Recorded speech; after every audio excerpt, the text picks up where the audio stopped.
트럼프 미국 대통령이 문재인 대통령 초청으로 다음 달 하순 열리는 주요 20개국 정상회의 참석자 방안에 정상회담을 한다고 청와대가 밝혔습니다.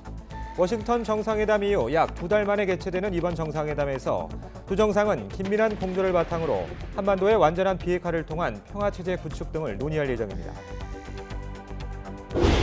인천 송도에서 초등학생들이 탄 승합차가 다른 차량과 크게 부딪혔습니다. 초등학생 2명이 숨지고 다른 아이들과 운전자 등 6명이 다쳤는데 신호 위반으로 사고가 난 것으로 보입니다. 청와대가 5당 합의를 지키는 건 최소한의 신뢰 문제라며 여야정 협의체 개최를 거듭 촉구했습니다. 자유한국당은 오히려 국회 정상화를 위해 청와대는 뒤로 빠지라고 맞받아쳐 대치 정국이 끝날 조짐은 좀처럼 보이지 않고 있습니다. 5.18 광주 민주화운동에 대해 망언을 한 자유한국당 의원들에 대한 국회 차원의 징계가 기념일 이전에 매듭지어지지 못하고 무산됐습니다. 당 자체 징계도 유야무야되고 5.18 망언을 처벌하는 특별법 역시 한국당의 일정 거부로 처리되지 못하고 있지만 정작 한국당은 망언을 옹호한 이들을 초청해서 행사를 벌였습니다. 정의당 이정미 대표가 5.18 특별법 처리를 안 하고 광주를 방문하겠다는 자유한국당 황교안 대표를 향해 사이코패스 수준이라고 맹비난하자 황 대표는 누가 막말을 하는지 보라고 맞받아쳤습니다. 지난 주말 나경원 원내대표가 문재인 대통령 지지자들을 비하한 발언을 두고도 여야의 난타전이 이어지고 있습니다. 바른미래당 신임 원내대표에 현 지도부 교체를 주장해온 옛 바른정당 출신 오신환 의원이 당선됐습니다. 손학규 체제로는 내년 총선을 치를 수 없다는 안철수 유승민계의 연대에 따른 것으로 당장 손 대표의 거취 문제가 도마 위에 오르게 됐습니다. 여러분 안녕하십니까? 5월 16일 목요일 굿모닝 YTN 시작합니다. 트럼프 미국 대통령이 다음 달 우리나라를 방문합니다. 지난 2월 하노이 북미 정상회담 이후 교착 상태에 빠진 북미 비핵화 대화의 조속한 재개를 위한 계기가 될 것으로 보입니다. 취재기자 연결합니다. 신호 기자. 네, 신호입니다. 자, 먼저 조금 전 발표된 청와대 발표 내용 전해주시죠. 네, 오늘 새벽 5시에 청와대 발표가 있었습니다. 도널드 트럼프 미국 대통령이 다음 달 방한해서 이 문재인 대통령과의 8번째 한미 정상회담이 이루어집니다. 이 문재인 대통령의 초청으로 방한하는 건데요. 다음 달 말 개최되는 G20 정상회의 참석을 계기로 방한한다고 고민정 청와대 대변인이 밝혔습니다. 이 G20은 6월 28일부터 이틀 동안 일본 오사카에서 개최되는데 이 트럼프 대통령이 그 전에 방한할지 아니면 G20 정상회의를 마치고 29일부터 우리나라에 올지는 아직 확인되지 않았습니다. 청와대는 구체적인 일정은 앞으로 외교 경로를 통해 협의해 가기로 했다고 설명했습니다. 다음 달 한미 정상회담은 지난달 11일 워싱턴 정상회담 이후 약 2달 만에 개최되는 것이고 문재인 대통령 취임 이후 8번째 한미 정상회담입니다. 네, 미국 백악관에서도 동시에 발표했죠. 네, 미국 백악관에서도 출입 기자들에게 이메일을 통해서 알렸습니다. 백악관은 양 정상이 다음 달 한국에서 만나서 최종적이고 완전하게 검증된 비핵화, 즉 미국에서 말하는 FFVD를 위한 협력을 지속할 것이라고 밝혔습니다. 또 한미 양국의 동맹과 두 나라 국민 사이의 우정을 강화할 방안도 논의할 것이라고 덧붙였습니다. 이 비슷한 내용이 청와대 발표문에도 있는데요. 청와대는 양 정상이 한미 간 긴밀한 공조를 바탕으로 한반도의 완전한 비핵화를 통한 항구적 평화체제 구축과 한미동맹 강화 방안에 대해 협의할 예정이라고 표현했습니다. 이 회담 성과가 중요할 텐데 어떻게 전망할 수 있을까요? 네, 앞서 문 대통령은 지난달 미국 워싱턴에서 가진 한미 정상회담에서 하노이 북미 정상회담 이후 교착 상태에 빠진 북미 대화의 조속한 재개와 남북미 3국 정상 간의 톱다운 외교의 필요성에 대해 트럼프 대통령과 공감했습니다. 이후 4차 남북 정상회담을 공개 제안하는 등 북미 대화 재개를 중재하기 위한 노력을 해왔는데 아직까지는 큰 진전이 없었던 것으로 알려졌습니다. 이 다음 달 트럼프 대통령의 방안이 북미 비핵화 대화 재개의 계기가 될 가능성이 있습니다. 트럼프 대통령의 방한 일정이 어떻게 짜여질지도 관심인데요. 트럼프 대통령은 지난해 방한했을 때 이 문 대통령과 함께 비무장지대 DMZ를 헬기로 방문하려고 했다가 날씨 때문에 취소한 적이 있습니다. 지난달 문재인 대통령도 방문했던 DMZ 평화의 길을 함께 걷는다든가 하는 일정이 만들어진다면 다시 한반도 평화 메시지를 던지면서 비핵화 대화에 속도를 내는데 긍정적인 분위기가 조성될 것으로 관측됩니다. 지금까지 YTN 신호입니다. 박근혜 정부 시절 정보경찰의 선거 개입 의혹에 연루된 강신명 전 경찰청장이 어젯밤 구속됐습니다. 법원은 죄를 범했다고 의심할 만한 상당한 이유가 있다며 구속영장을 발부했습니다. 함께 영장이 청구된 이철성 전 경찰청장과 경찰 고위 간부 2명의 구속영장은 기각됐습니다. 최문석 기자의 보도입니다. 선거 개입 혐의를 받는 강신명 전 경찰청장이 결국 구속됐습니다. 서울중앙지방법원은 선거법 위반과 직권남용 등의 혐의를 받는 강신명 전 경찰청장에 대해 구속영장을 발부했습니다. 재판부는 영장 청구서에 기재된 혐의와 관련한 죄를 범했다고 의심할 만한 상당한 이유가 있고 증거를 인멸할 염려 등 구속 사유가 인정된다고 설명했습니다. 함께 영장이 청구됐던 이철성 전 경찰청장과 전현지 고위간부 2명의 구속영장은 기각됐습니다. 검찰이 수사권 조정 때문에 영장 청구했다는 시각에 대해 어떻게 생각하십니까? 예, 법원의 판단에 감사드립니다. 재판부는 사안의 성격과 피의자의 지위, 관련자 진술 등 증거자료의 확보 정도 등에 비춰 구속의 필요성과 상당성을 인정하기 어렵다고 기각 사유를 밝혔습니다. 앞서 서울지검 공안 2부는 박근혜 정부 시절 20대 총선에 앞서 친박 의원에게는 맞춤형 선거 전략을 짜주고 비박계 의원에 대해서는 동향을 파악한 혐의로 강신명 전 청장 등 전현직 경찰 수뇌부 4명의 구속영장을 청구했습니다. 세월호 특별조사위원회나 진보교육감 등 반정부 인사들에 대한 불법 사찰 정황도 포착됐습니다. 세월호 참사 직후 박 전 대통령의 지지율을 높이는 국정 운영안을 제안하고 방송사 임원들에 대한 인사 방향을 청와대에 보고한 정황까지 드러났습니다. 영장심사에서 검찰은 이렇듯 사안이 중대한 데다가 증거인멸에 도주 우려까지 있다며 구속 필요성을 강조한 것으로 전해졌습니다. 이에 대해 강 전 청장 측은 경찰의 정보 수집 활동이 관행적이었고 실제 선거 결과에도 영향을 미치지 않았다고 호소했지만 결국 받아들여지지 않았습니다. 검찰은 강 전 청장을 상대로 불법 정보 활동을 어떻게 지시하고 보고받았는지 보강 조사를 한 뒤 이철성 전 청장 등과 함께 재판에 넘길 방침입니다. YTN 최문석입니다. 뇌물수수와 성접대 혐의를 받는 김학의 전 법무부 차관의 구속 여부가 오늘 밤 늦게 결정됩니다.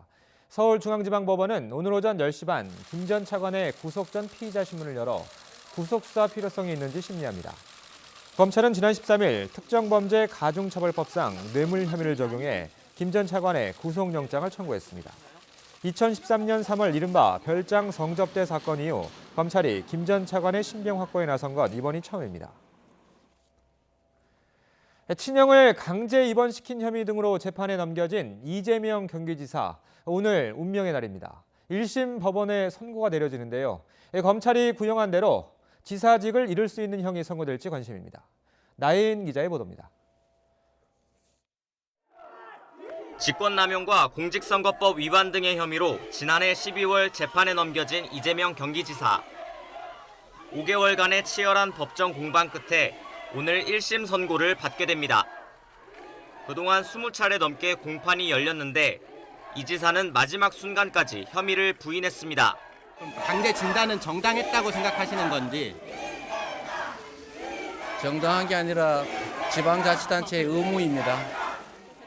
검찰은 친형을 강제 입원시켰다는 직권남용 혐의에는 징역 1년 6개월을, 검사 사칭과 대장동 개발업적 과장 등 선거법 위반 혐의에는 벌금 600만 원을 구형했습니다. 모두 지사직을 잃을 수 있는 중형입니다. 직권남용으로 금고 이상의 형, 공직선거법 위반으로 벌금 100만 원 이상이 확정되면 지사직을 잃게 됩니다. 오늘 검찰 구형량에 대해서 또 어떻게 생각하시는지. 글쎄요, 별다른 의견이 없습니다. 실체적 진실에 따라서 합리적 결론이 날 것으로 생각합니다. 감사합니다. 물론 중형이 선고되더라도 이 지사가 항소할 경우 곧바로 지사직을 잃게 되진 않습니다.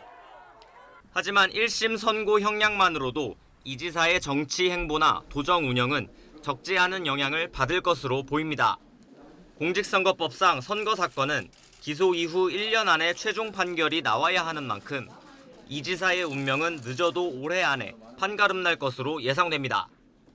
YTN 나혜인입니다. 석 달 넘게 세상을 떠들썩하게 만들었던 버닝썬 사건에 대한 경찰 수사가 사실상 마무리됐습니다. 이른바 경찰총장으로 거론된 윤모 총경의 뇌물 혐의는 입증하지 못했습니다. 가수 승리의 구속영장도 기각됐죠. 초라한 수사 성적표입니다. 부장원 기자가 보도합니다.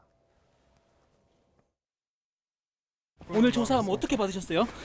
조직에 누르기 돈 받으신 적 있어요 혹시? 없습니다. 이른바 경찰총장으로 불리며 승리 등 연예인에게 수사기밀을 유출한 혐의를 받는 윤모 총경. 경찰 수사를 통해 여러 차례 식사와 골프를 접대받은 사실이 드러났습니다. 하지만 뇌물 혐의로까진 이어지지 못했습니다. 뇌물죄가 성립하려면 공무원이 사건 개입의 대가로 접대를 받은 사실이 입증돼야 하는데 접대받은 시기와 수사 정보 유출 시점이 1년 이상 차이나 뒷배를 봐준 대가로 볼 수 없다는 겁니다. 청탁금지법도 적용되지 않았습니다. 한 해에 100만 원 또는 1년 기준으로 300만 원이라는 처벌 기준에 미치지 못했기 때문입니다. 결국 직권남용 혐의만을 적용하면서 새로 밝혀낸 건 사실상 아무것도 없는 셈이 됐습니다. 강남 유명 클럽들과의 고질적인 유착 의혹에 대한 수사도 지난달 경찰관 8명을 입건한 것으로 마무리됐습니다. 투입된 수사관만 150여 명. 조직의 명운을 걸고 의혹을 밝히겠다던 다짐에 비하면 초라한 결과입니다. 국민적 의혹이 해소되지 않는 만큼 조속히 검찰의 사건을 송치하여 검찰에서 철저하게 한 점 의혹 없이 좀 사법 통제를 해서 재수사를 해서 진실을 좀 밝혔으면 좋겠습니다. 불과 하루 전엔 가수 승리의 구속영장까지 기각되면서 수사의 동력마저 잃은 상황. 내부에서는 영장을 다시 신청하기 어렵다는 전망이 나오고 있습니다. 여기에 유착 의혹 규명마저 성과를 내지 못하면서 사회적 관심을 이끌었던 버닝썬 수사는 용두삼이라는 비판을 피하기 어려워졌습니다. YTN 부장원입니다. 버닝썬 사건의 최초 제보자인 김상교 씨도 성추행과 폭행 등의 혐의로 검찰에 넘겨집니다. 경찰은 클럽 CCTV 영상 등을 조사한 결과 김 씨가 여성 3명을 성추행하고 가드 1명을 폭행한 정황을 확인했다고 밝혔습니다. 또 김 씨를 연행한 역삼지구대 경찰관의 유착 의혹은 혐의가 없다고 결론 내렸습니다. 앞서 김 씨는 지난해 11월 24일 버닝썬 직원에게서 집단 폭행을 당해 신고했는데 오히려 경찰은 피해자인 자신을 폭행했다며 유착 의혹을 제기했습니다. 인천 송도에서 초등학생들이 태운 축구클럽 승합차가 다른 차량과 크게 부딪혔습니다. 이 사고로 초등학생 2명이 숨졌습니다. 신호 위반이 사고의 원인인 것으로 보입니다. 이경국 기자입니다. 처참하게 부서진 차량이 인도 쪽 화단에 박혀 있습니다.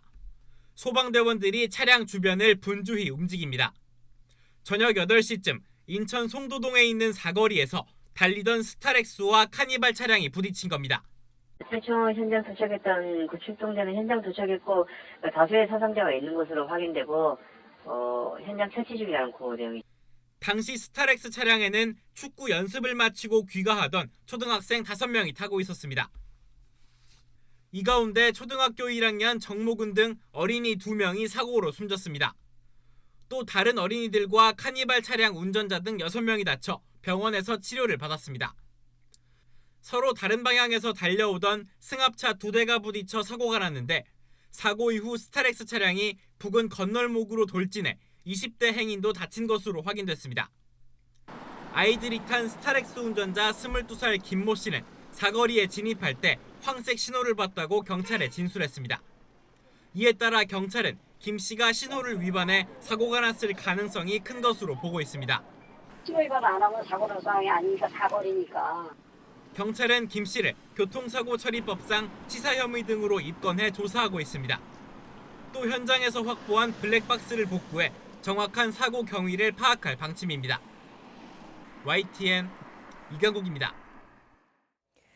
이명박 전 대통령의 처남댁 권영미 씨가 60억 원대 횡령 탈세 혐의로 재판에 넘겨졌습니다. 권 씨는 이 전 대통령이 실소유주인 자동차 부품업체 다스의 계열사 금강과 다스 자회사인 홍은플래닝에서 회사 자금 60억 원을 횡령하고 법인세 7억 1천만 원을 탈루한 혐의를 받고 있습니다. 앞서 이 전 대통령의 차명재산 관리인이자 금강의 전 대표인 이영배 씨는 권 씨에게 허위급여를 지급하는 등 회사 돈 83억 원을 횡령한 혐의로 기소돼 항소심에서 징역 3년에 집행유예 4년을 선고받았습니다. 말다툼을 하다 아내를 때려 숨지게 한 전 김포시의회 의장이 경찰에 붙잡혔습니다.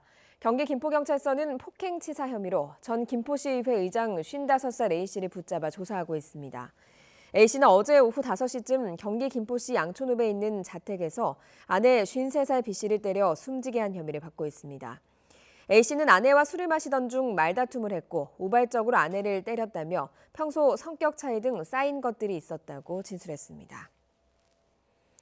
어제 오후 2시쯤 충남 서천의 한 빵집에서 60대 남성이 50대 여성에게 흉기로 휘둘러 숨지게 하고 달아났습니다. 이 남성은 경찰이 쫓아오자 인근 빌라 주차장에 차를 멈추고 인화성 물질에 불을 붙이며 저항하다가 극단적인 선택을 했습니다. 또 남성을 제압하는 과정에 경찰관 2명이 화상을 입고 병원으로 옮겨졌습니다. 경찰은 과거에도 이 남성이 숨진 여성을 협박하고 돈을 뜯어내는 등 범행을 저질러 지난해 11월 구속됐다가 최근 출소했다고 말했습니다. 벌써 여름이 찾아온 걸까요? 오늘 전국 대부분 지역의 낮 기온이 30도 안팎까지 오르면서 한여름 더위가 기승을 부리겠습니다. 현재 16.7도인 서울 기온, 한낮에는 30도까지 오르겠고요. 특히 폭염주의보가 내려진 광주의 기온은 31도까지 오르며 올해 들어서 가장 덥겠습니다. 오늘 출근길도 대기질이 탁합니다. 현재 먼지에 안개가 뒤엉켜서 하늘이 뿌연데요. 세종에는 초미세먼지 주의보가 내려졌고 그 밖에 중부와 전북 지역의 초미세먼지 농도가 나쁨 수 보이고 있습니다. 기온이 크게 오르는 낮에는 농도가 낮아지겠지만 밤부터는 대기가 정체되면서 중부지방을 중심으로 다시 대기질이 탁해지겠습니다. 낮에는 올해 들어서 가장 더운 날씨를 보이겠습니다. 서울이 30도, 대전과 대구도 30도, 광주 31도, 부산은 25도로 어제보다 1에서 2도가량 더 높겠습니다. 내일은 남해안과 제주도에, 모레는 충청과 남부지방에 비가 오겠습니다. 비가 내리더라도 서울 등 중부지방은 예년보다 더운 날씨가 이어지겠고요. 때이른 더위는 다음 주 월요일 전국에 비가 내리면서 누그러질 전망입니다. 낮 동안 기온이 크게 오르면서 오존에도 비상입니다. 오존은 마스크로도 걸러지지 않으니까요. 호흡기가 약한 어린이와 노약자는 오후 2시부터 5시 사이 야외 활동을 자제하시는 게 좋겠습니다. 지금까지 상암동 야외 스튜디오에서 YTN 권혜인입니다.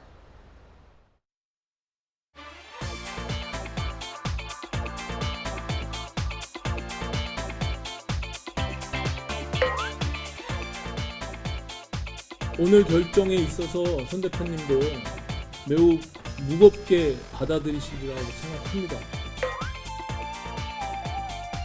변화의 첫걸음은 현 지도부의 체제 전환이라고 생각합니다. 바로 빨리 찾아뵙고 저의 강력한 충원을 또 말씀드릴 생각이 있습니다. 저는 유승민 대표님 그리고 안철수 대표님 두 분이 창당한 창업주로서 그 책임감이 그 이전보다 훨씬 더 커지셨다 이렇게 생각합니다. 의원 정수를 확대하는 방안도 함께 논의되어야 합니다. 그래서 저는 현실적으로 불가능하다.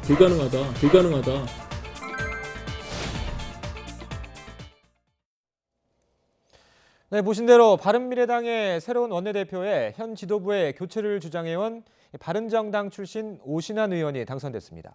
손학규 대표 체제로는 내년 총선을 치를 수 없다는 당내 안철수, 유승민계의 연대에 따른 결과로 해석됩니다. 김주영 기자가 보도합니다. 바른미래당의 새 원내 사령탑에 옛 바른정당 출신 오신환 의원이 선출됐습니다. 투표에 참여한 의원 24명 가운데 과반을 얻어 국민의당 출신 김성식 의원을 제치고 앞으로 1년 동안 원내 3당의 원내 지휘봉을 잡게 됐습니다. 오신임 원내대표는 취임 일성으로 손학규 체제의 교체를 거론했습니다. 조만간 의원단 워크숍을 열어 공론화하겠다고 밝혔습니다.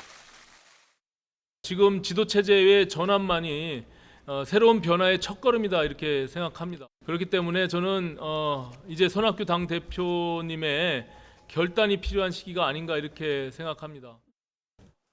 국민의당계에 비해 상대적으로 소수파인 바른정당계 출신이 당선된 건 지금의 지도부로는 내년 총선을 치를 수 없다는 당내 안철수, 유승민계의 전략적 제휴에 따른 결과로 해석됩니다. 자신에게 우호적인 인사를 지명직 최고위원회에 임명하고 무더기로 당직자를 해임하며 버텼던 손 대표는 더욱 궁지에 몰리게 됐습니다. 패스트트랙 사보임의 당사자이기도 한 오 원내대표의 당선으로 앞으로 선거제도 개편과 공수처, 검경 수사권 조정 법안 논의에도 영향을 미칠 것으로 보입니다. 본회의까지 가기 전에 저는 반드시 이 선거제도뿐만이 아니라 공수처도 그렇고 검경 수사권 조정 모두가 여야가 합의할 수 있도록 제가 그 중심에서 역할을 하겠습니다. 이로써 패스트트랙 연대에 나선 여야 4당 가운데 정의당을 제외한 3당 원내대표가 새 얼굴로 바뀌었습니다. 장기 파행 중인 국회 정상화의 계기가 마련될지 관심이 쏠리고 있습니다. YTN 김주영입니다. 바른미래당 오신환 신원내대표가 패스트트랙 과정에서 진행된 사개특위위원 강제 사보임을 원상 복구하겠다고 선언한 가운데 보임 당사자들이 자진 하차했습니다. 사개특위위원인 최입의 임재훈 의원은 오신환 원내대표의 부담을 덜어주기 위해 자진해서 사임계를 제출하겠다는 내용의 글을 나란히 자신의 SNS에 올렸습니다. 하지만 이들은 패스트트랙 과정에서 김관영 전 원내대표가 진행한 사보임은 국회법에서 정한 교섭단체 대표위원회 적법한 권한 행사이자 정치적 결단이라고 주장했습니다. 5.18 망언 파문을 빚은 자유한국당 의원들에 대한 국회 차원의 징계가 기념일 이전에 매듭지어지지 못하고 무산됐습니다. 한국당의 자체 징계도 지지부진한 상황입니다. 차정윤 기자가 보도합니다. 자문위원 문제로 파행을 거듭하던 국회 윤리특위 소속의 여야 간사들이 긴급회동을 열었습니다. 5.18 망언 파문을 빚은 자유한국당 김진태, 김순례, 이종명 의원에 대한 징계를 논의하기 위해서지만 끝내 이견을 좁히지 못했습니다. 자문위원회가 의견이 없다고 보고 서둘러 징계 소위를 열어야 한다는 더불어민주당과 자문위를 재구성하자는 한국당과 바른미래당이 막판까지 충돌한 겁니다. 결국 5.18 기념일 전에 해당 의원들에 대한 징계 결론을 내리지 못한 채 다음 주에 다시 재논의하자며 결정을 미뤘습니다. 제가 지금 현재 자문위원장을 비롯한 위원들을 만나가지고 어떤 정상화 방안이 있는지 하는 것을 청취하기로 했습니다. 자유한국당 차원의 자체 징계도 계속 표류 중입니다. 5.18 폄훼 발언에 대한 김진태, 김순례 의원의 징계 수위는 지난달 결정됐지만 이종명 의원의 제명 절차를 다룰 의원총회는 일정조차 잡지 못하고 있습니다. 국회가 지금 상황이 어려워서 지금 의원총회가 좀 어려운 부분이 있습니다. 빨리 처리를 하려고 했으나 패스트트랙 합의 당시 여야 4당이 약속한 올해 기념일 이전 5.18 특별법 개정안 처리도 무산 위기입니다. 특별법에는 5.18 민주화 운동 관련 혐오 표현을 처벌하는 내용을 담고 있지만 한국당이 사실상 국회 일정을 거부하면서 발의 이후 논의조차 이뤄지지 못했습니다.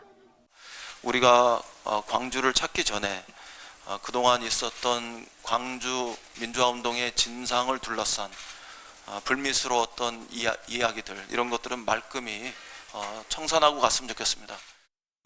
징계 절차가 더디게 진행되는 가운데 한국당은 최근 5.18 망언 의원들을 옹호한 전력이 있는 유튜버들을 초청해 행사를 벌이기도 했습니다. 5.18을 코앞에 두고 국회 차원의 대책이 물거품으로 돌아가면서 5월의 영령과 유가족들의 상흔이 좀처럼 아물지 못하고 있습니다. YTN 차정윤입니다. 이렇게 5.18 망언에 대한 징계가 지지부진한 상황에서 한국당 황교안 대표가 다시 광주를 방문하는 것을 놓고 정의당 이정미 대표가 황 대표를 거친 말로 맹비난했습니다. 황 대표도 지지 않고 맞받아쳤는데요. 들어보시죠.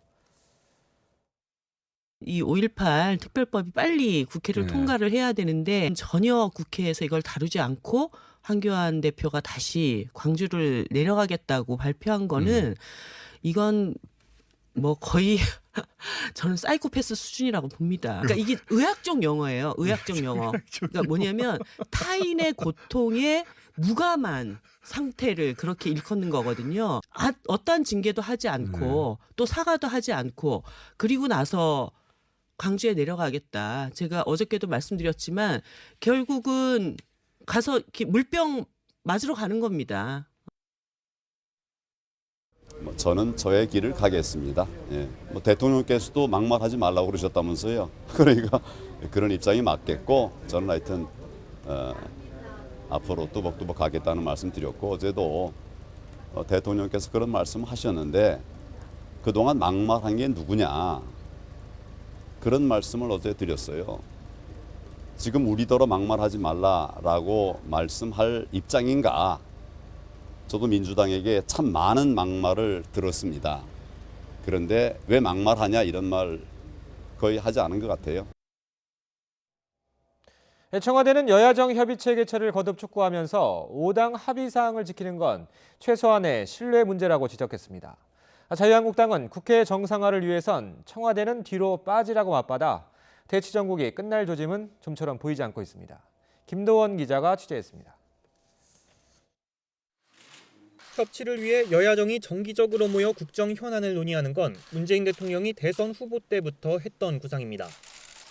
취임 1년여를 넘긴 지난해 여름 합의를 이뤘습니다.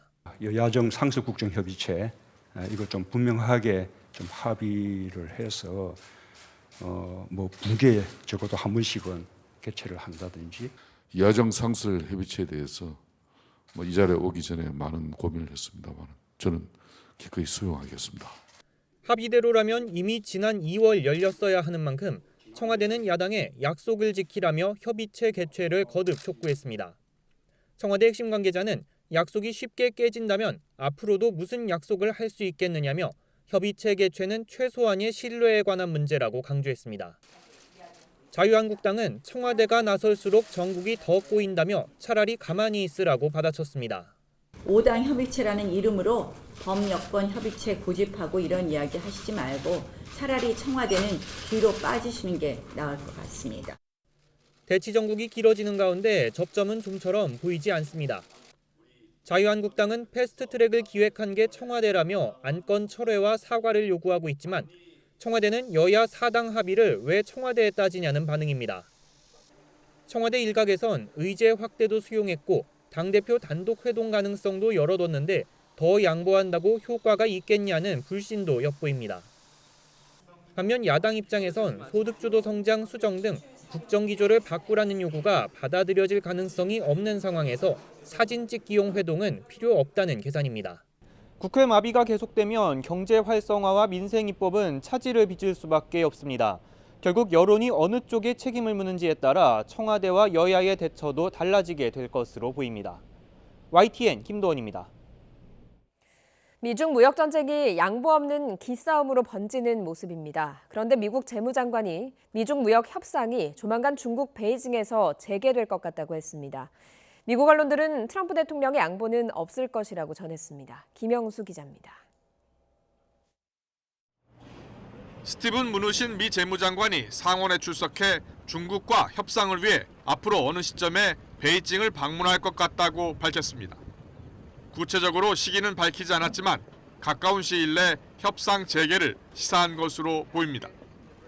무누신 장관은 또 결렬로 끝난 워싱턴 협상도 건설적이었다며 아직 할 일이 많다고 말했습니다. 월스트리트 저널은 협상단이 구체적인 방문 날짜를 논의하고 있으며 이르면 다음 주 중국을 방문할 수 있다고 전했습니다. 양측이 관세 폭탄을 주고받으며 충돌하고 있지만 물밑 접촉을 통해 대화를 모색하고 있다는 분석입니다. 다만 합의까지는 여전히 넘어야 할 산이 많습니다. 워싱턴 포스트는 트럼프 대통령이 중국과의 무역 전쟁에서 물러설 의사가 전혀 없고 베이징과의 정면 충돌이 오히려 재선에 도움을 준다는 생각을 갖고 있다고 보도했습니다. 참모들에게도 강경한 대응을 주문하며 승리를 자신하고 있다고 전했습니다. It should have been handled a long time ago, and it wasn't, and we'll handle it now. I think it's going to turn out extremely well. We're in a very strong position. 하지만 트럼프 대통령이 시진핑 주석과의 친분을 강조하는 등 미국에 가장 유리한 합의를 끌어내기 위해 강원 양면 전략을 쓰고 있다는 분석이 많습니다. YTN 김영수입니다.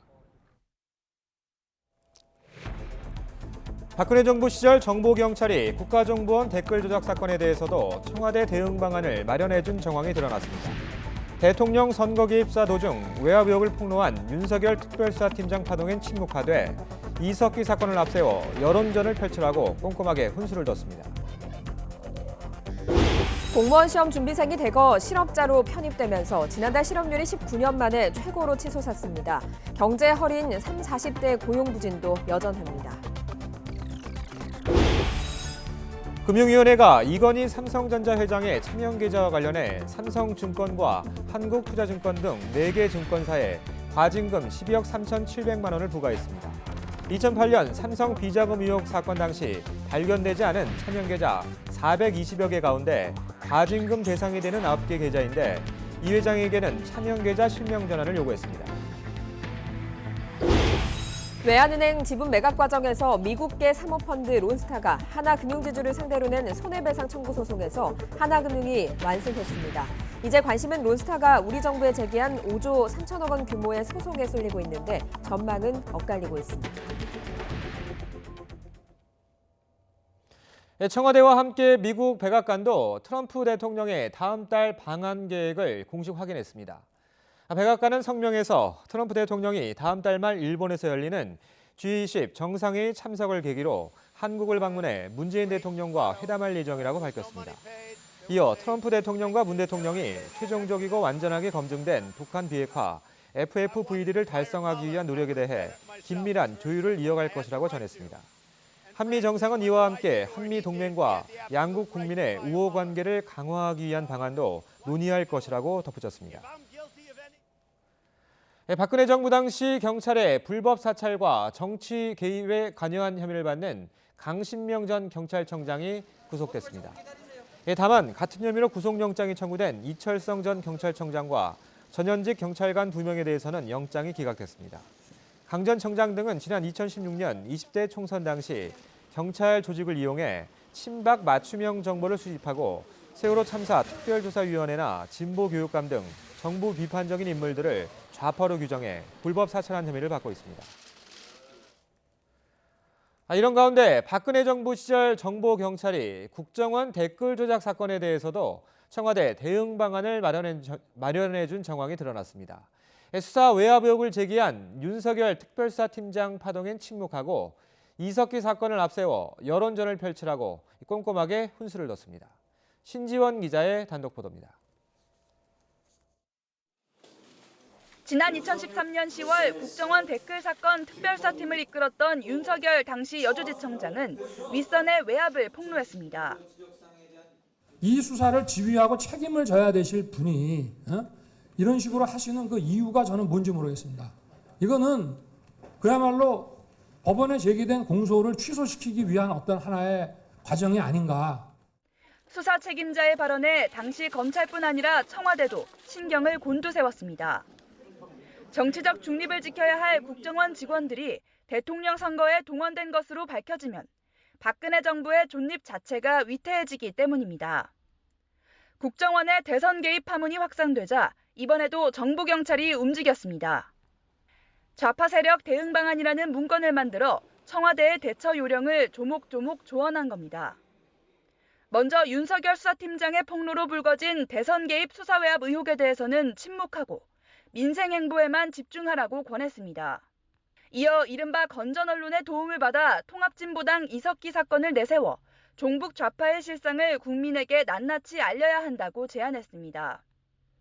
또 일부 국정원 요원이 부적절한 댓글을 단 건 문제지만 종북 좌파를 제어하는 게 시급하다며 오히려 사이버 안보 활동을 더욱 강화해야 한다고 조언했습니다. 한 발 더 나아가 당시 청와대가 전경련을 압박해 친정부 보수단체를 지원했던 화이트리스트 사건이 연상되는 대목도 나옵니다. 경찰은 서울시가 우파보다 좌파단체에 더 많은 지원금을 주고 있다면서 고엽제 전우회 등 건전한 우파단체를 육성하도록 노력해야 한다고 조언했습니다. 당시 징계와 좌천성 인사를 당한 윤석열 서울중앙지검장도 정보경찰이 이 같은 문건을 만들어 보고한 사실을 최근까지 몰랐던 것으로 알려졌습니다. YTN 신지원입니다. 문무일 검찰총장이 오늘 국회가 신속 처리한 건 패스트트랙으로 지정한 검경 수사권 조정 관련 법안들에 대한 검찰 입장을 공식적으로 밝힙니다.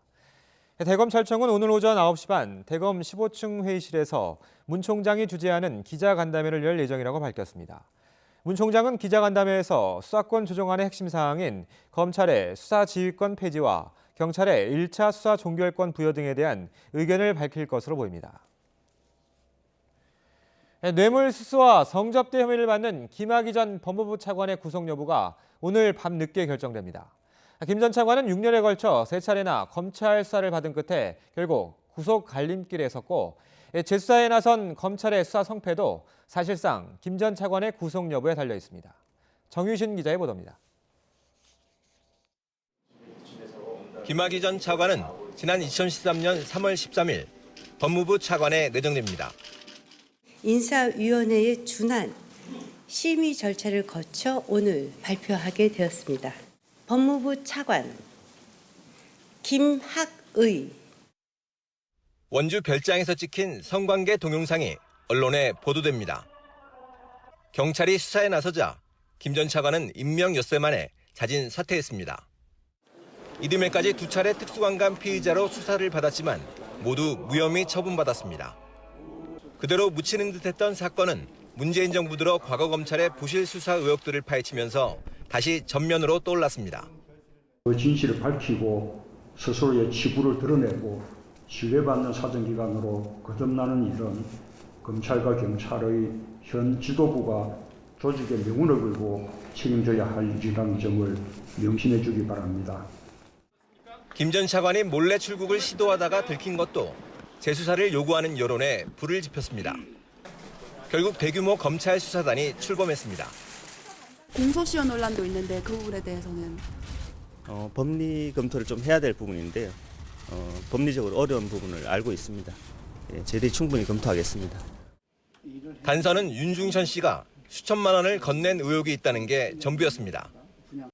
하지만 검찰은 윤 씨 주변을 전방위로 살펴 공소시효가 남은 뇌물 혐의를 찾아냈습니다. 또 다른 사업가가 스폰서처럼 수시로 용돈을 준 정황도 확인해 김 전 차관을 2차례 불러 조사했습니다. 윤중천 씨랑 어떤 관계십니까? 윤중천 씨가 금품을 검찰 조사에 충실히 임하겠습니다. 검찰은 객관적 자료와 진술이 충분히 확보됐다고 판단해 구속영장까지 청구했습니다. 김 전 차관은 6년 전이나 지금이나 윤중천 씨가 누군지도 모른다며 잡아떼고 있습니다. 모르쇠로 버티는 김 전 차관의 방패를 뚫고 검찰이 신병을 확보할 수 있을지 법원의 영장심사 결과에 관심이 쏠립니다. YTN 정유신입니다. 직권남용과 공직선거법 위반 혐의로 재판에 넘겨진 이재명 경기지사에게 오늘 1심 선고가 내려집니다. 수원지방법원 성남지원은 오늘 오후 3시 이 지사에 대한 선고 공판을 진행합니다. 앞서 검찰은 지난달 열린 결심 공판에서 친형 강제 입원 혐의에는 징역 1년 6개월을, 대장동 개발업적 과장 등 공직선거법 위반엔 벌금 600만 원을 구형했습니다. 직권남용 혐의로 금고 이상의 형을 받거나 공직선거법 위반으로 벌금 100만 원 이상의 형이 최종 확정되면 이 지사는 지사직을 잃게 됩니다. 요즘 정치권에선 험한 표현이 심심찮게 들려옵니다. 이번엔 정의당 이정미 대표가 한국당 황교안 대표를 향해서 사이코패스 수준이라고 맹비난했습니다. 황 대표는 막말이라고 맞받아쳤습니다. 지난 주말 나경원 원내대표의 대통령 지지층 비하 발언도 여전히 논란인 상황이죠. 최민기 기자가 보도합니다. 정의당 이정미 대표는 5.18 특별법 처리를 안 하고 광주를 찾겠다고 한 자유한국당 황교안 대표를 두고 맹공을 퍼부었습니다. 이것에 대해서는 전혀 국회에서 이걸 다루지 않고 황교안 대표가 다시 광주를 내려가겠다고 발표한 거는 이건 뭐 거의 저는 사이코패스 수준이라고 봅니다. 진행자가 고발을 당할 수도 있다고 지적하자 의학적 용어일 뿐이라고 해명했습니다. 황교안 대표에 대해서 그렇게 표현하신 것을 처리할 생각은 없으신 거죠? 의학적 용어를 말씀드렸을 뿐입니다. 황교안 대표는 막말을 자제해달라고 요청한 문재인 대통령을 끌어들여 반격에 나섰습니다. 대통령께서 그런 말씀하셨는데 그동안 막말한 게 누구냐 그런 말씀을 어제 드렸어요. 지금 우리더러 막말하지 말라라고 말씀할 입장인가? 지난 주말 한국당 나경원 원내대표가 문재인 대통령 지지층을 비하한 발언을 두고도 여진이 계속됐습니다. 민주당 여성 의원들은 나 원내대표의 사죄를 촉구하는 규탄 집회를 열며 공세 수비를 높였습니다. 그 말도 말이지만 이후의 뻔뻔함입니다. 그런 말을 내뱉었으면 진정으로 국민에게, 여성에게 사죄해야 합니다. 한국당 여성 의원들도 정쟁몰이를 멈추라며 나경원 원내대표 구하기에 나섰습니다. 야당 원내대표의 사과에도 불구하고 사안의 본질을 흐리고 말 실수를 왜곡, 확대, 재생산하면서 이를 불필요한 정쟁으로 몰아가고 있습니다. 정치권이 연일 터져나오는 말폭탄으로 몸살을 앓고 있습니다.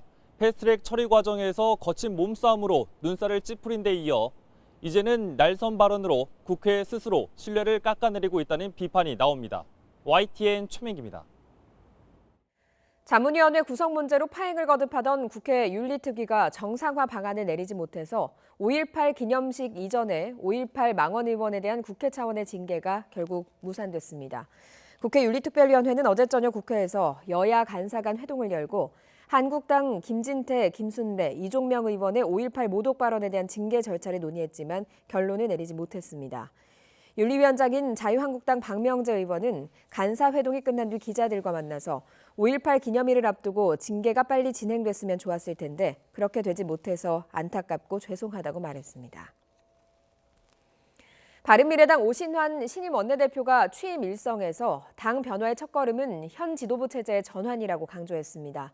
손학규 대표의 퇴진을 정면으로 촉구한 건데요. 오 신임 원내대표의 말을 직접 들어보겠습니다. 변화의 저는 첫걸음은 현 지도부의 체제 전환이라고 생각합니다. 오늘 결정에 있어서 손 대표님도 매우 무겁게 받아들이시리라고 생각합니다. 지금은 어느 것 하나 결정된 것은 없습니다. 의원님들과 상의하고 또 우리 당내 많은 지역위원장님들 또 당내 구성원들 또 사무처 당직자분들 모두 함께 머리를 맞대서 지혜를 모아가도록 그렇게 하겠습니다. 국회가 사실상 개점 휴업인 상태에서 정치권이 때 아닌 장애활동 경쟁에 나섰습니다. 현장에 다가가서 민생을 챙기겠다는 설명이지만 산적한 국회 현안을 뒤로하고 보여주기식 외부 활동만 벌이는 게 아니냐는 비판도 나오고 있습니다. 최기성 기자입니다. 새 원내사령탑 선출 일주일이 지나도록 국회 정상화가 이루어지지 않자 민주당은 현장을 직접 살펴보겠다며 이른바 진짜 민생 대장정 출정식을 열었습니다. 사실상 한국당 황교안 대표의 이른바 민생투쟁 대장정에 맞불을 놓은 건데 한국당의 민생 탐방은 가짜라며 비판도 빼놓지 않았습니다. 자유한국당의 가짜 민생 행보에 맞서 진짜 민생 바람으로 민생의 카나리아 역할을 하려고 합니다. 첫 일정으로 피자 가맹점을 찾은 민주당은 카드 수수료 인하를 포함해 정부의 자영업자 지원 대책을 알리는 데 주력했습니다. 가맹점 관련한 민생 대책을 마련하고 효과 제도를 마련하는 이런 것들을 가장 우선적인 대책으로 만들어볼 수 있도록 그렇게 노력하겠습니다. 9일차 장애활동에 나선 한국당 황교안 대표는 대전의 국가핵융합연구소를 방문했습니다. 연구소 관계자들을 격려하는 자리였지만 발언은 주로 문재인 정부의 원전 정책을 비판하는 데 할애했습니다. 사실은 우리 기름 한 방울 나지 않지 않습니까? 가스도 나질 않죠. 그렇다고 하면 우리에게 남아있는 에너지는 원전밖에 없는 것이죠. 국회를 벗어나 장애투쟁을 이어가고 있는 한국당은 국회 정상화를 위해서는 패스트트랙의 무효와 사과가 우선이라며 책임을 청와대와 여당으로 돌렸습니다. 민주당이 통 크게 잘못된 패스트트랙 무효화하십시오. 또 대통령도 통 크게 한국당 대표 1대1로 만나십시오. 사실상의 국회 휴업 상태가 길어지면서 주요 민생 법안은 논의도 제대로 이뤄지지 못하고 있습니다. 소방공무원 국가직 전환을 위한 상임위 회의는 심지어 정족수도 채우지 못하고 무산됐습니다. 국회 안팎에서는 국경색 탓에 의원들이 내년 총선을 앞두고 지역구 활동에 매진할 기회가 생겼다는 비아냥까지 나옵니다. 이처럼 여야가 산적한 국회 현안을 뒤로한 채 보여주기식 외부 활동에만 몰두하면서 국회 정상화를 촉구하는 비판의 목소리가 더욱 커지고 있습니다. YTN 최기성입니다. 내년 총선을 앞두고 여권 일각에선 이낙연 국무총리를 간판으로 내세워야 한다는 이 총리의 역할론이 제기되고 있습니다. 이낙연 총리는 자신의 총선 역할을 생각하지 않고 있지만 심부름을 시키면 따르겠다며 자신의 생각을 밝혔습니다. 추은호 기자가 보도합니다. 이낙연 국무총리가 언론인들과의 토론회에 참석해 여권 내부에서 제기되고 있는 총선 역할론에 대해 답했습니다. 제 역할을 제가 생각하고 있지는 않습니다. 그리고 제가 요구할 생각도 없고요. 제가 기획할 마음도 없습니다. 그렇지만 이 총리는 여당에 복귀해 일정한 역할을 맡을 가능성을 열어뒀습니다. 저도 정부 여당에 속해 있는 한 사람이니까요. 심부름을 시키시면 따라야 되겠지요. 네, 그 정도이고요. 이 총리는 대선 출마 가능성에 대한 질문에는 부담스럽다. 그런 이야기를 할 때 아니다. 마음의 준비도 단단히 돼 있는 것이 아니다라고 대답을 피했습니다. 이 총리는 지난 2년을 되돌아보며 야당과의 협치 부족은 참으로 아쉽게 생각하는 대목이라고 말했습니다. 정부 여당의 노력이 더 있어야 한다고 생각합니다만은 한쪽의 노력만 가지고 이루어지는 것은 아니라고 생각합니다. 이 총리는 야당도 싸울 때는 싸우더라도 국가적 문제가 있으면 함께 자리해달라는 희망을 밝혔습니다. YTN 추은호입니다. 오늘은 한여름에 버금가는 더위가 기승을 부리겠습니다. 출근길 현재 서울 기온은 16.7도로 어제보다 벌써 2도가량 높게 시작하고 있는데요. 낮에는 올해 들어서 가장 더운 날씨를 보이겠습니다. 서울 낮 기온이 30도까지 오르면서 올해 최고 기온을 기록하겠습니다. 다른 지역도 대전과 대구가 30도까지 오르겠고요. 폭염주의보가 내려져 있는 광주의 기온은 31도까지 높아지겠습니다. 광주의 일부 관측소에선 폭염주의보 기준인 33도까지 오르는 곳도 있겠습니다.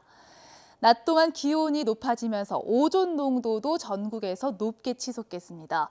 오존은 자동차 배기가스가 강한 자외선에 분해되며 생성되는 오염물질인데요. 마스크로도 걸러지지 않아 호흡기에 좋지가 않습니다. 또 오존과 더불어서 미세먼지도 문제입니다. 오늘 대기 정체로 중서부 지역의 미세먼지 농도가 오전과 밤에 나쁨 수준을 보이겠고 그 밖에 전북과 경북도 오전까지 농도가 짙겠습니다. 오늘 비 소식이 없지만 내일은 남해안과 제주 지역에, 토요일엔 충청 이남 지역에 비가 오겠습니다. 하지만 비가 오더라도 중부 지역을 중심으로는 예년보다 더운 날씨가 주말까지 지속되겠고요. 다음 주 월요일쯤 전국에 한 차례 비가 오면서 이번 때이른 더위가 한풀 꺾일 것으로 예상됩니다. 날씨 정보였습니다. 지난달 실업률이 19년 만에 최고로 치솟았습니다. 공무원 시험 준비생들이 대거 실업자로 편입된 영향입니다. 경자의 허리인 30, 40대 고용 부진도 여전했습니다. 김평정 기자가 보도합니다. 취업 준비생은 입사 지원서를 내는 순간부터 진정한 구직자로 인정받고 취직이 확정될 때까지 실업자로 분류됩니다. 이런 이유로 지난달에 있었던 지방직 공무원 원서 접수가 실업률을 크게 끌어올렸습니다. 지난달 실업자 수는 124만 5천 명, 실업률은 4.4%였습니다. 둘 다 4월 기준으로 지난 2000년 이후 19년 만에 최고치입니다.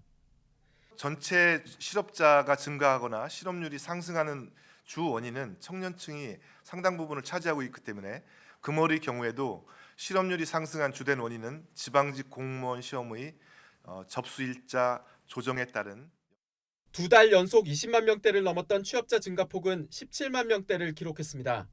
다른 나이대는 모두 취업자가 느는 동안 경제의 허리인 30대와 40대만 감소세를 보였습니다. 정부 역시 30, 40대의 고용을 개선하는 데 고심하고 있습니다. 핵심 계층인 30, 40대는 감소하면서 민간 투자 활성화를 통한 일자리 창출이 절실한 상황입니다. 다만 30, 40대의 경우 줄어드는 인구 규모가 취업자 수 감소에도 영향을 미쳤다는 분석도 있습니다. 인구가 줄어드는 층 같은 경우는 고용률을 보는 것이 우리가 보다 더 합리적인 기준이 될 수밖에 없다는 얘기고요. 그랬을 때 30대는 고용률은 고용률을 봤을 때는 그렇게 나쁜 편은 아니다. 취업자 숫자는 줄어들고 있지만은 이제 이렇게 평가할 수 있죠. 이와 함께 청년층 고용률이 42.9%로 1년 전보다 0.9%포인트 오른 점은 긍정적인 지표로 해석됩니다. YTN 김평정입니다. 재벌 3, 4세들이 대거 정부가 인정하는 그룹 총수에 오르면서 세대 교체가 본격화됐습니다. 이런 가운데 상위 5개 그룹의 자산과 당기 순이익이 압도적으로 높아서 대기업들 사이에서도 양극화가 여전했습니다. 오인석 기자가 취재했습니다. 그룹을 실질적으로 지배하며 가장 큰 영향력을 행사하는 동일인 신청을 앞두고 3남매 사이의 갈등설이 불거졌던 한진그룹 동일인의 조원태 회장이 지정됐습니다. 특수관계인 조원태가 위임장하고 확인서에 인감과 자필 설명을 냈기 때문에 이번 지정과 관련돼서 만약에 한진이 허위 자료를 제출하거나 이렇다고 한다면 조원태 대표이사가 책임을 지게 되는 겁니다. 동일인은 그룹의 총수로서 누가 동일인이 되느냐에 따라 계열사 범위가 바뀌게 돼 정부 재벌 정책의 기준점이 됩니다. LG그룹의 구강모 회장은 지난해 5월 별세한 구본무 회장에 이어 새 동일인에 지정됐습니다. 두산그룹 박정원 회장도 지난 3월 타계한 박용건 회장의 뒤를 이어 동일인에 올랐습니다. 구강모 박정원 회장은 공정위가 총수 지정을 시작한 이래 4세대, 조원태 회장은 3세대 총수에 해당합니다. 현대자동차 정몽구 회장은 정상적인 경영이 가능하다고 판단해 동일인으로 재지정됐습니다. 작년에 삼성의 이재용 부회장과 롯데 신동근 회장이 동일인 지정으로 되면서 세대 교체가 있었는데 올해도 역시 LG, 두산, 한진의 동일인 지정이 3, 4세로 되면서 재계의 세대 교체 바람이 그리고 빠르게 진행되고 있는 것 같습니다. 공정위가 지정한 자산 총액 5조 원 이상 59개 기업 집단의 2019년 재무 현황과 경영 성과를 보면 자산 쏠림과 양극화가 심화된 것으로 나타났습니다. 삼성 등 상위 5개 기업 집단의 자산 총액이 전체의 54%를 차지했고 단기 순이익은 70%를 넘었습니다. 카카오와 옛 현대산업개발인 HDC가 자산 총액 10조 원을 넘어 상호 출자 제한 기업 집단에 신규 지정됐고 애경과 다우키움이 5조 원을 돌파해 공시 대상 기업 집단에 새로 지정됐습니다. 신규 지정된 기업들은 공정거래법에 따라 공시와 총수일가 사익 편취 규제가 10조 원 이상은 순환 출자 금지와 채무 보증 금지 규제 등이 추가로 적용됩니다. YTN 오인성입니다. 금융당국이 이건희 삼성전자 회장의 차명 계좌와 관련해 삼성증권과 한국투자증권, 미래에셋대우, 신한금융투자 등 4개 증권사에 과징금 12억 3,700만 원을 부과했습니다. 금융위원회는 정례회의에서 이같이 결정하고 이 회장에게는 차명 계좌의 실명 전환을 요구했습니다. 지난 2008년 삼성 비자금 의혹 사건 당시에 발견되지 않았던 차명 계좌 427개 가운데 과징금 대상이 되는 9개 계좌가 대상입니다. 미국계 사모펀드인 론스타가 하나금융지주를 상대로 제기한 손해배상 청구 소송에서 하나금융이 완승했습니다. 이제 론스타와 우리 정부 간의 국가 간 소송 ISD에 관심이 쏠리는데요. 전망은 엇갈리고 있습니다. 조태현 기자가 취재했습니다. 지난 2012년 하나금융지주의 외환은행 지분 51%를 매각한 미국계 사모펀드 론스타. 당시 매각 금액은 3조 9천억 원으로 계약 당시보다 5천억 원 낮춘 금액이었습니다. 문제는 이후에 불거졌습니다. 거래 뒤 론스타가 하나금융을 상대로 1조 5,700억 원 규모의 손해배상을 청구했기 때문입니다. 하나금융이 가격을 낮추지 않으면 한국 정부가 매각을 승인하지 않을 것이라고 속였다는 게 론스타의 주장입니다. 결론은 하나금융의 완승. 국제상공회의소 산하 중재재판소가 하나금융이 전부 승리했다는 판정을 내려 한 푼도 물어주지 않게 된 겁니다. 이제 관심은 론스타가 우리 정부에 제기한 5조 3천억 원 규모의 투자자와 국가 간 소송 ISD로 쏠립니다. ISD 쟁점은 크게 두 가지입니다. 하나는 우리 정부가 매각 승인을 지연하면서 가격 인하를 압박했다는 점. 다른 하나는 이후 국세청이 부과한 세금이 부당했다는 점입니다. 전망은 엇갈립니다. 전초전 성격이었던 하나금융과의 소송전에서 론스타의 주장이 받아들여지지 않은 만큼 우리 정부가 유리해졌다고 보는 시선이 있지만 하나금융에 책임이 없다는 판정은 다시 말해 우리 정부에는 책임이 있다는 뜻으로 해석될 여지가 있다는 분석도 나오기 때문입니다. 우리나라 쪽에서 책임이 없다고 판결이 나오거나 아니면 한국 정부의 책임이라고 판결이 나올 두 가지 가능성은 여전히 다 있다고 생각되고요. 따라서 그런 입장에서 본다면 우리 정부에게는 부담은 다소 늘어난 것으로 판단이 됩니다. ISD 결론은 여전히 오리무중인 가운데 이르면 올해 상반기 안에 판결이 나올 전망입니다. YTN 주태현입니다.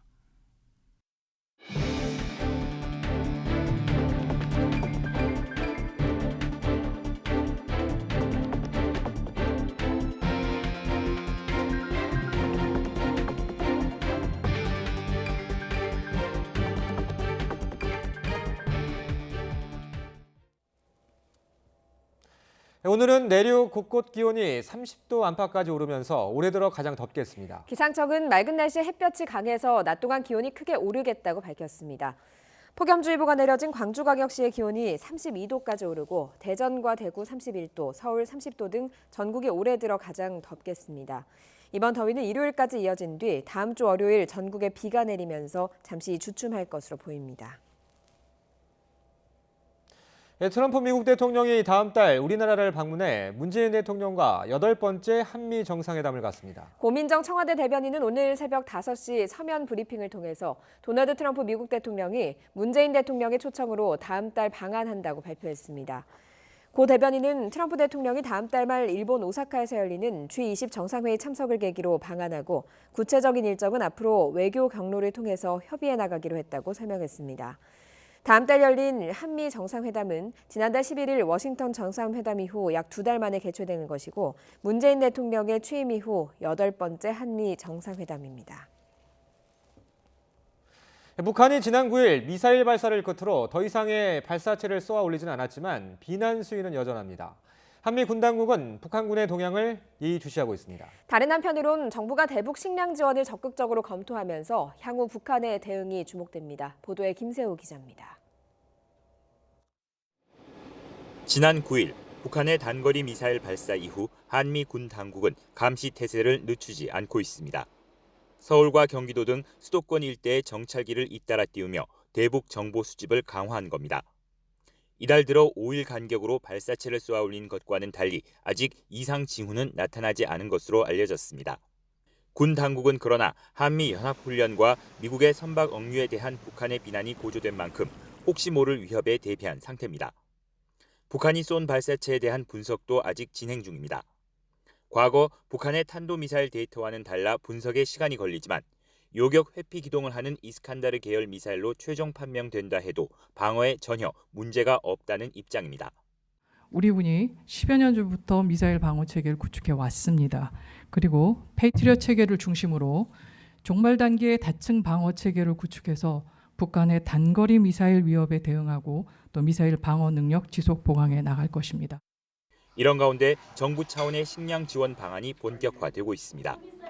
북한의 미사일 발사가 부담이지만 인도주의적 조치에 방점을 찍고 국민적 합의와 공감대 형성을 위한 의견 수렴에 나선 겁니다. 트럼프 대통령도 북한의 단거리 미사일 발사는 신뢰 위반이 아니라며 대화 여지를 남긴 만큼 향후 북한의 대응이 주목됩니다. YTN 김세호입니다. 더불어민주당이 민생 현장을 직접 둘러보겠다며 시작한 이른바 진짜 민생 대장정의 첫 행사로 프랜차이즈 피자 가맹점을 방문해 최저임금에 대한 불만을 청취했습니다. 이 자리에서 이재광 전국 가맹점주 협의회 공동의장은 최저임금이 올라 문을 닫은 동료들이 많다며 살아남아 버티고 있는 동료들도 한계 상황에 직면해 있다고 말했습니다. 대한애국당 조원진 대표가 광화문 광장에 있는 애국당 천막을 강제로 철거하면 박원순 서울시장에 단두대를 설치하고 포승줄에 묶인 박 시장의 조형물을 만들겠다고 경고했습니다. 조 대표는 당 최고위원 연석회의에서 지난 2016년 광화문 광장은 박근혜 전 대통령이 포승줄에 묶인 조형물과 단두대, 비아그라 소품 등 저주의 구판이 난무한 선동의 광장이었다며 이같이 밝혔습니다. 지난주 YTN에서 보도한 녹가루 분유통 보도가 나가자 해당 업체가 피해를 주장한 소비자를 고소했습니다. 업체는 지난 9일 공식 SNS 계정에 해당 소비자 A씨를 블랙 컨슈머로 규정하고 민형사 고소를 진행한다고 밝혔습니다. 업체 측은 소비자가 거액을 요구하며 공갈 협박을 일삼았다고 주장했습니다.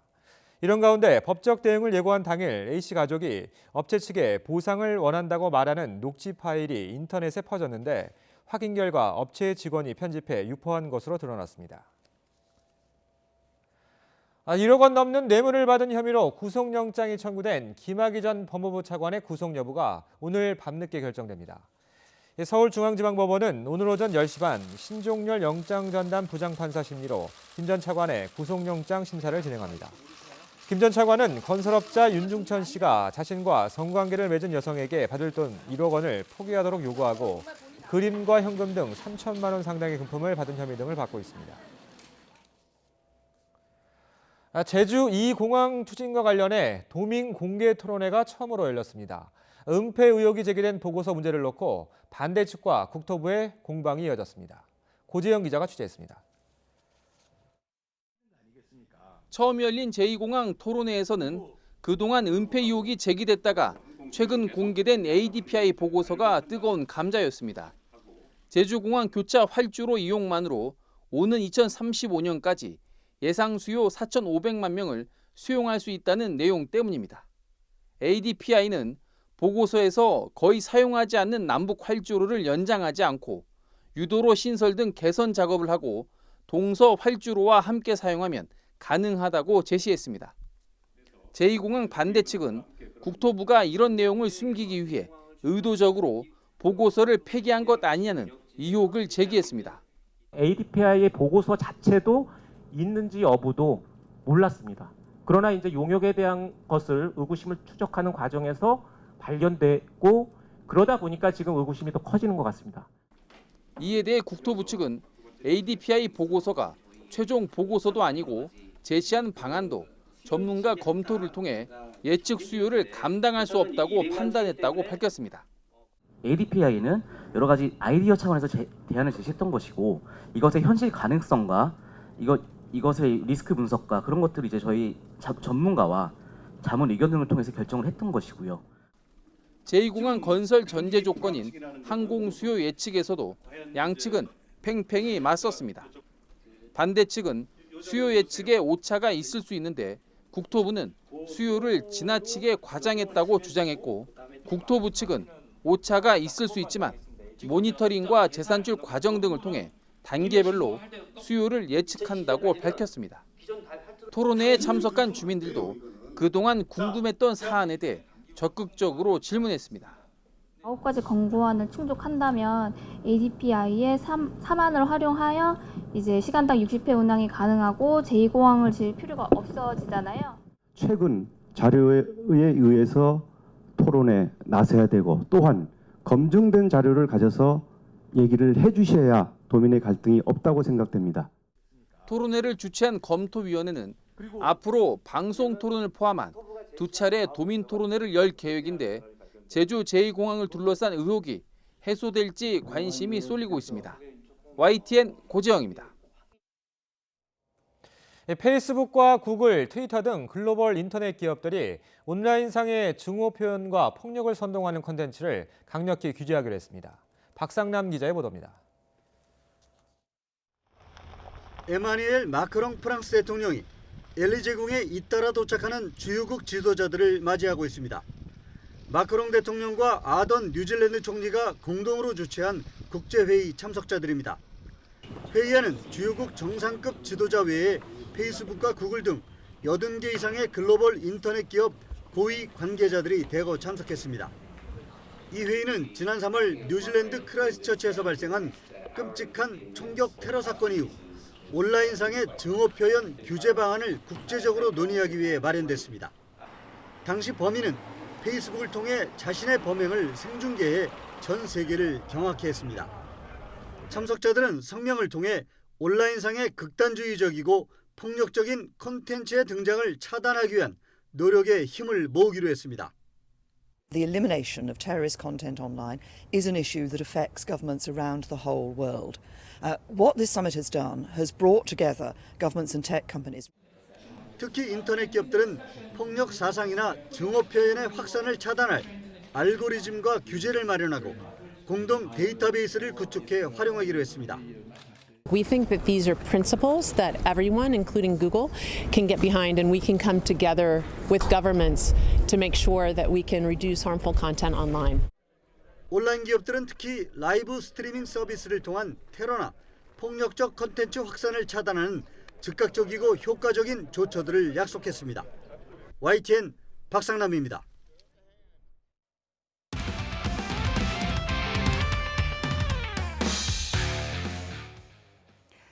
스포츠 뉴스입니다. 시즌 두 번째 메이저 골프 대회인 PGA 챔피언십이 우리 시각으로 오늘 오후 막을 올립니다.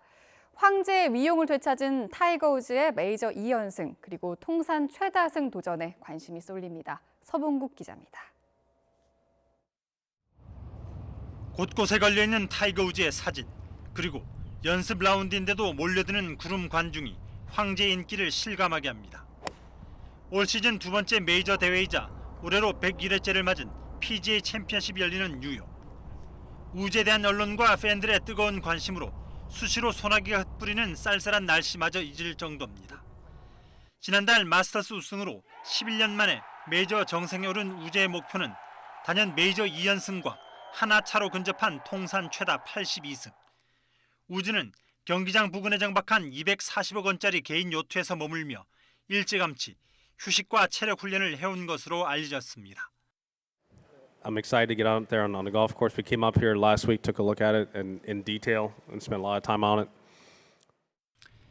우즈가 이번 대회마저 재패할 경우 라이벌들의 성적에 따라 세계 1위 복귀마저 가능한 가운데 대회 코스 전장이 길어 디펜딩 챔프인 장타자 브룩스 캡카, 더스틴 존슨 등과 정상을 다툴 것으로 예상됩니다. 우리 선수는 AT&T 바이런 넬슨에서 생애 첫 우승을 한 강성훈을 비롯해 임성재와 안병훈, 김슈, 양용훈 등 모두 5명이 내로라는 스타들에게 도전장을 내밀었습니다. YTN 서봉국입니다. 2017년을 기준으로 우리나라 골프 시장의 규모가 약 12조 원을 넘어섰다는 조사 결과가 나왔습니다. 재단법인 유원골프재단은 한국골프산업 백서 발간식을 열고 2017년 기준 한국 골프 시장이 전년도보다 약 7% 성장한 12조 4,028억 원으로 집계됐다고 밝혔습니다. 프로농구 자유계약 선수 최대여인 김종규 선수가 전 소속팀 LG에서 연봉 총액 12억 원을 제의받았지만 계약이 결렬됐습니다. LG는 김종규에게 연봉 9억 6천만 원, 인센티브 2억 4천만 원 등 첫해 보수 총액 12억 원의 5년간 계약을 제의했지만 김종규가 제안을 거절했습니다. 김종규는 지난 시즌 평균 11.8득점, 7.4 리바운드로 활약하며 LG를 4강 플레이오프로 이끌었지만 다른 구단으로 이적할 가능성이 커졌습니다. 프로야구 잠실 경기에서 두산 선발 린드블럼이 시즌 7승, 다승 선두를 질주했습니다. 린드블럼은 8이닝 동안 탈삼진 11개, 홈런 1개만 내주며 1실점에 3대1 승리를 이끌었습니다. 선두 SK도 김광현이 타선의 지원 속에 시즌 6승째를 챙기면서 2위 두산과 나란히 30승 고지에 올랐습니다. 기아는 5연패에 빠졌고 롯데는 LG를 제치고 3연승을 달렸습니다. 다음 달 프랑스에서 개막하는 여자 월드컵 축구를 앞두고 유럽파 지소연, 조소연 선수가 합류했습니다. 대표팀 전력의 핵심인 두 선수는 16강 진출 이상은 충분하다며 자신감을 보였습니다. 김재형 기자입니다. 나란히 영국에서 뛰고 있는 지소연과 조소연이 소속팀 일정을 마치고 대표팀에 합류했습니다. 이로써 대표팀은 월드컵 개막 20여일을 앞두고 완전체가 됐습니다. 4년 전 생애 처음 성인 월드컵을 경험한 두 유럽파는 긴장보다 설렘이 강합니다. 저희도 또한 4년 전보다 발전했고 또 월드컵 경험 있는 선수들도 있기 때문에 4년 전보다는 좀 더 발전된 모습을 보여주지 않을까 싶어요. 월드컵에서 2회 연속 주장 완장을 차는 조소연은 개최국 프랑스와 맞붙는 첫 경기를 기다립니다. 4년 전 캐나다 대회 16강에서 프랑스에 당한 0대3 완패 때문입니다. 월드컵에서 기억 남는 경기가 뭐냐 물어보면 항상 프랑스 경기였거든요. 상대가 강하지만 그래도 한번 다시 붙어봤으면 좋겠다고 생각했는데 잘 붙게 되어서 되게 재밌을 것 같아요. 그러려면 프랑스, 나이지리아, 노르웨이를 상대로 조별리그에서 승점 4점은 확보해야 합니다. 지난달 아이슬란드와의 국내 평가전에서 확인한 체격 열세와 수비 불안, 이 두 가지 약점을 어떻게 극복하느냐가 16강행을 결정할 핵심 과제입니다. 기술적인 그런 거는 저희가 좀 더 낫다고 생각해요. 16강에는 충분히 제가 생각했을 땐 갈 수 있을 거라고 생각해요. 오는 금요일 최종 명단 23명을 발표하는 여자 대표팀은 20일 월드컵 출정식을 열고 16강을 향한 본격적인 여정에 나섭니다. YTN 김지혁입니다.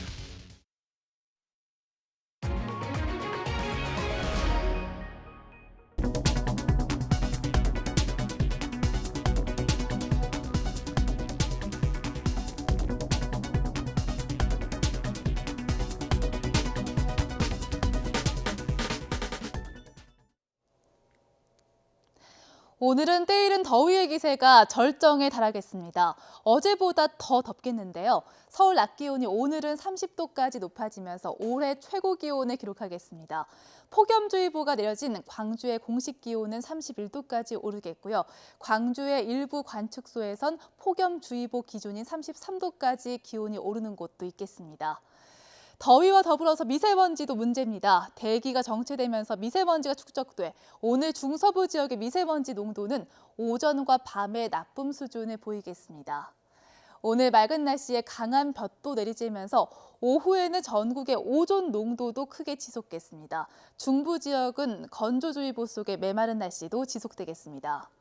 현재 기온은 어제 아침보다 조금 더 높습니다. 서울 기온이 17.6도, 대구 17.9도로 시작하고 있는데요.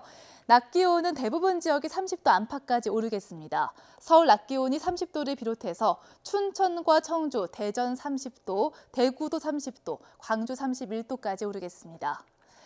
오늘 비 소식이 없지만 내일 남해안과 제주도에, 토요일에는 충청 이남 지역에 비가 오겠습니다. 하지만 비가 오더라도 중부 지역을 중심으로는 예년보다 더운 날씨가 이어지겠고요. 이 다음 주 월요일쯤에 전국에 비가 오면서 고온 현상이 누그러지겠습니다. 날씨 정보였습니다. 잠시 후 8시 굿모닝 YTN 2부가 이어집니다.